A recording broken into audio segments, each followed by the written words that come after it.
So I'm using my phone to film, and that means I can't have it connected to Apple CarPlay. And this car doesn't have navigation, and I think I'm lost.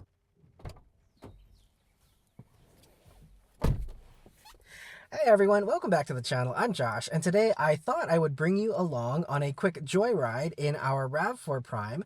And the reason we're doing this is it's been a while, given our busy schedules and the travel we've been doing, since I've been able to take this car out on a long-ish drive where I can really let the gas engine in this Rav4 Prime run. And so I thought, while we are doing that, I would also answer some of the questions that I've gotten about how you should think about doing that for your Rav4 Prime or the Rav4 Prime that you might be looking to buy. So get buckled in and let's hit the road. Okay guys, here we are out on the road, and we're going to a gas station that's about 10 miles from where I live, which is further than I would like to go to get gas. But there's a real specific reason that we're going to the gas station that we're going to, and we'll talk about that when we get there. But in the meantime, I wanted to talk a little bit about this RAV4 Prime, what it means that it's a plug-in hybrid, and how you really have to think about it if you either own one or if you're thinking about buying one. So the thing about the RAV4 Prime is it's a plug-in hybrid, and what that means is at the end of the day you are still buying a hybrid vehicle. And one of the biggest mistakes that people make when they either buy this car or they're thinking about it is a lot of people will think about this car as just a pure EV that happens to have a gas engine and a gas tank for when you really need it. The problem is the gas engine needs to run on a regular basis, okay? Because it's like any complex appliance will sit there and seize up. And then when you really need it to work, it doesn't, because it's never been used. And the same thing is true of the fuel tank in this car. What happens to fuel over time is fuel can actually go stale. It solidifies, and then you end up gumming up your fuel lines, and there's a huge repair bill for that. So the thing to know, and the thing that you have to be aware of with the RAV4 Prime, is that you have to run this car on a regular basis as a hybrid vehicle and make sure that that gas engine is getting run often enough to keep it lubricated, to let it warm up to operating temperature at least, I would say, once a month, but ideally even more frequently than that. And so one of the things that you can think about, and that I do, is one day a week when I'm driving to work or I'm driving a longer distance away from home and I'm going on the highway, I will actually force the car to run in hybrid mode. And so that's enough time to let the engine run, to again let it get lubricated, and to just make sure that it's running at a regular cadence that will keep everything in check.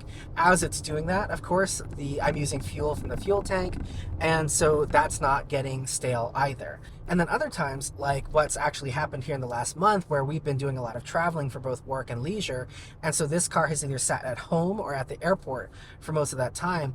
Sometimes I'll just take a joyride, like what we're doing right now, to make sure that, again, even though I'm not doing my daily commute, that the car is still getting run as a hybrid, and that gas engine is still getting exercised at least once a week. And this is, again, the thing that you really want to make sure that you're doing with your RAV4 Prime over your ownership term, is that you are actually using it as a hybrid and not just when you have to.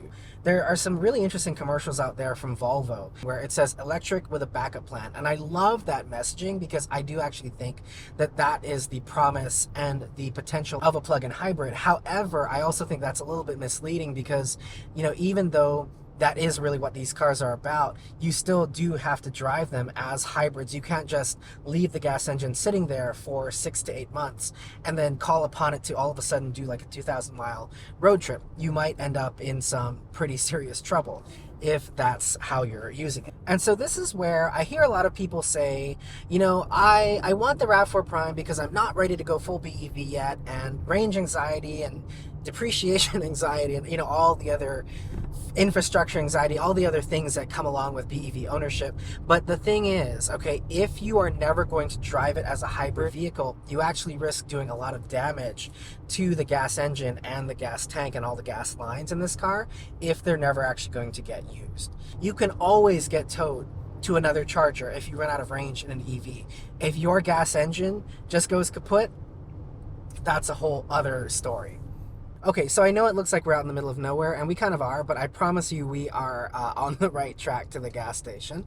And the reason I'm going to this particular gas station is because they have what is called ethanol-free gas. Now, ethanol is not problematic for most people and most cars. However, ethanol is what ends up going stale and what ends up gumming up in the fuel in your fuel tank. Ethanol-free gas is meant for vehicles and other machinery just like this, where you're not actually running that thing on a daily basis or a regular basis. So for example, a lot of people will put ethanol-free gas in their boats and jet skis and their 4x4s or their side-by-sides, where you may only run that thing on the weekends. And the nice thing with ethanol-free gas is it has a shelf life of up to 6 months.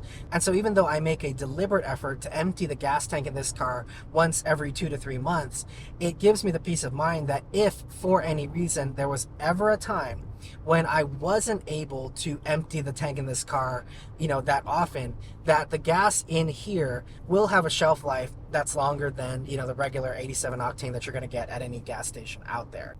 All right, guys, here we are back in civilization. The gas station that we're going to is actually just up the road there.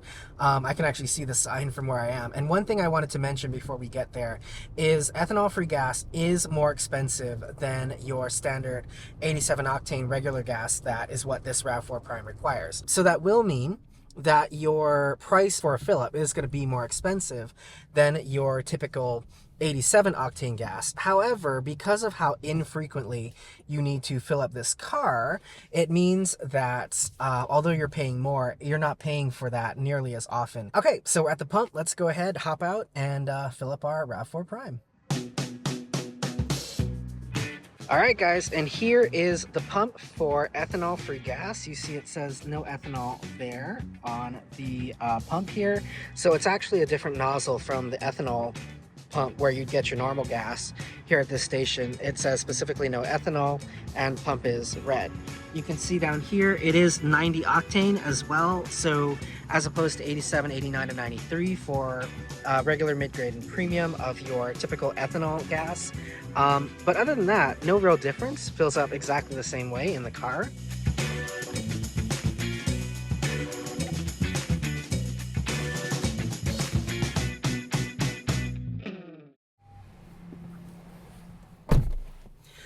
Alright guys, well that was all I had for you today. I hope that this answered all the questions that I've gotten, and kind of gave you an idea of how I tend to drive this RAV4 Prime in a way that, I feel good and in making sure that our car will last for as long as it possibly can.